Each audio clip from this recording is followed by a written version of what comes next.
12ویں کا چاند آیا 12ویں کا چاند 12ویں کا چاند آیا 12ویں کا چاند جھنڈے لگاؤ گھر کو سجاؤ خوشیاں مناؤ 12ویں کا چاند آیا 12ویں کا چاند 12ویں کا چاند آیا 12ویں کا چاند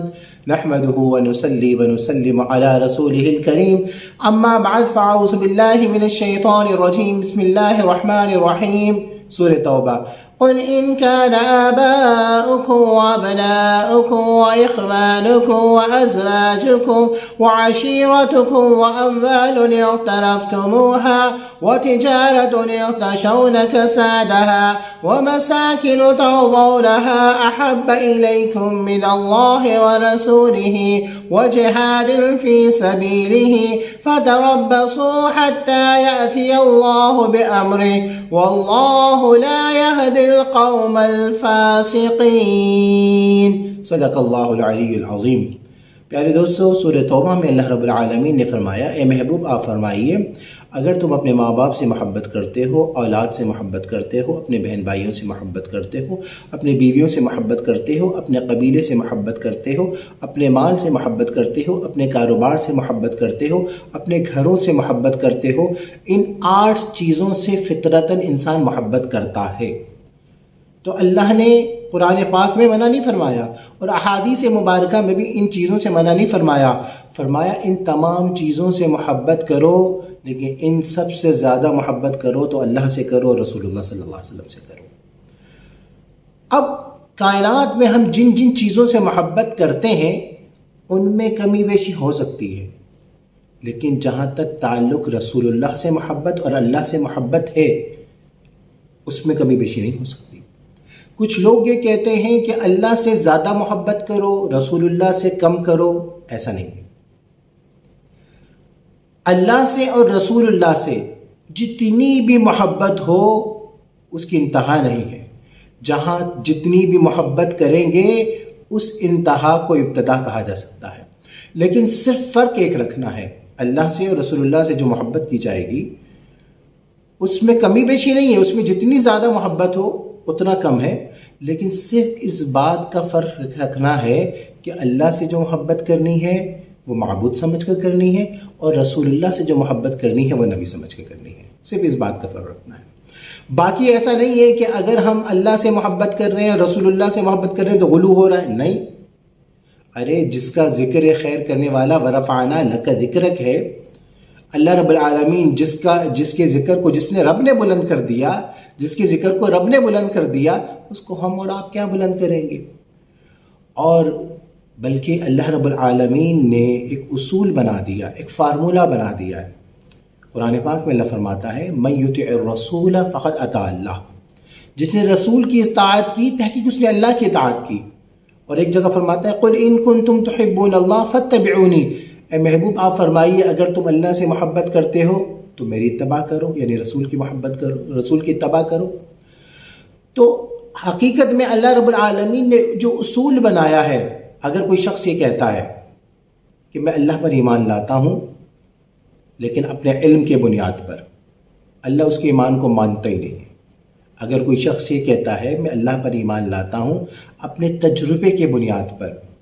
اللہ اس کے ایمان کو بھی قبول نہیں کرتا۔ اگر کوئی یہ کہتا ہے کہ میں اللہ پر ایمان لاتا ہوں اپنے مشاہدے کے بنیاد پر، اللہ اس کے ایمان کو بھی قبول نہیں کرتا۔ اللہ نے اصول جو بنایا ہے کہ بسم اللہ الرحمن الرحیم قل هو اللہ احد، اے محبوب آپ پر ایمان لانے کے بعد قل آپ فرمائیے محبوب، اگر آپ کے کہنے کے بعد اگر کہتا ہے هو اللہ احد، خالی اللہ نے یہ نہیں فرمایا هو اللہ احد وہ اللہ ایک ہے، یہ نہیں فرمایا اللہ احد اللہ ایک ہے، بلکہ فرمایا قل هو اللہ احد، اے محبوب آپ فرمائیے۔ اور آپ کے فرمانے کے بعد اگر کوئی کہتا ہے هو اللہ احد اللہ ایک ہے، اللہ پر ایمان لاتا ہے، تو میں اس کے ایمان کو بھی مان لیتا ہوں، اس کے اطاعت کو بھی مان لیتا ہوں، اس کی فرمانبرداری کو بھی مان لیتا ہوں، اس کی محبت کو بھی مان لیتا ہوں۔ میں صرف آپ کے صدقے جو کہے گا، آپ کے وسیلے سے جو کہے گا اس کا ایمان قابل قبول ہے۔ اسی لیے اللہ نے فرمایا نا میں یہ تو رسول فقط اطاع اللہ، جس نے رسول کی اطاعت کی اس نے جس نے اللہ کے رسول کی اطاعت کی اس نے اللہ کی اطاعت کی، جس نے رسول سے محبت کی اس نے اللہ سے محبت کی، جس نے رسول کی فرمانبرداری کی اس نے اللہ سے فرمانبرداری کی، جس نے رسول کو اذیت دی اس نے اللہ کو اذیت دی۔ قرآن پاک میں ہے، اصول بنا دیے اللہ نے۔ اگر کوئی شخص یہ کہتا ہے کہ میں، اور اللہ نے اصول نے بنایا لا الہ الا اللہ محمد رسول اللہ، لا الہ الا اللہ شرط ہے، محمد رسول اللہ مشروط ہے۔ صرف اللہ کو ماننے سے بندہ مسلمان نہیں ہوتا۔ عیسائی ہیں اللہ کو مانتے ہیں لیکن مسلمان نہیں ہیں، یہودی ہیں جو حضرت موسیٰ علیہ السلام کو مانتے ہیں، حضرت سلیمان علیہ السلام کو مانتے ہیں لیکن مسلمان نہیں ہیں، ہندو ہیں جو اللہ کو مانتے ہیں لیکن مسلمان نہیں ہیں۔ اللہ نے اصول یہ بنایا لا الہ الا اللہ محمد رسول اللہ، اللہ کو ماننے کے ساتھ ساتھ رسول پر بھی ایمان لے آئے، رسول پہ بھی مان لے، تبھی ایمان قابل قبول ہے۔ اگر کوئی شخص یہ کہتا ہے کہ میں انبیاء کو بھی مانتا ہوں، اللہ کو بھی مانتا ہوں، کائنات کی ہر چیز کو مانتا ہوں، صرف رسول صلی اللہ علیہ وسلم کو ہٹا دے، کائنات کی ایکس وائی زیڈ اللہ کو بھی مانے،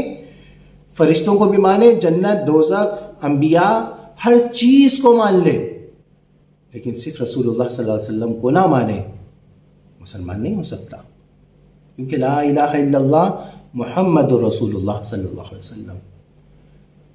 جب تک ایمان رسول اللہ پہ نہ ہو، ایسے لوگ ہیں جو صرف ہر چیز کو مانتے ہیں، اللہ کو مانتے ہیں۔ گرو نانک جو سکھوں کے پیشوا ہیں وہ اللہ حقیقی معاہد ہیں، اس نے کبھی شرک نہیں کیا، اس کے جو پیروکار ہیں وہ شرک کرتے ہیں، لیکن اللہ کو مانتا ہے، حقیقی معاہد ہے، لیکن اس کو کوئی مسلمان نہیں کہتا کیونکہ رسول اللہ صلی اللہ علیہ وسلم کا کوئی ماننے والا نہیں ہے۔ اسی طریقے سے کبیر داس ہے،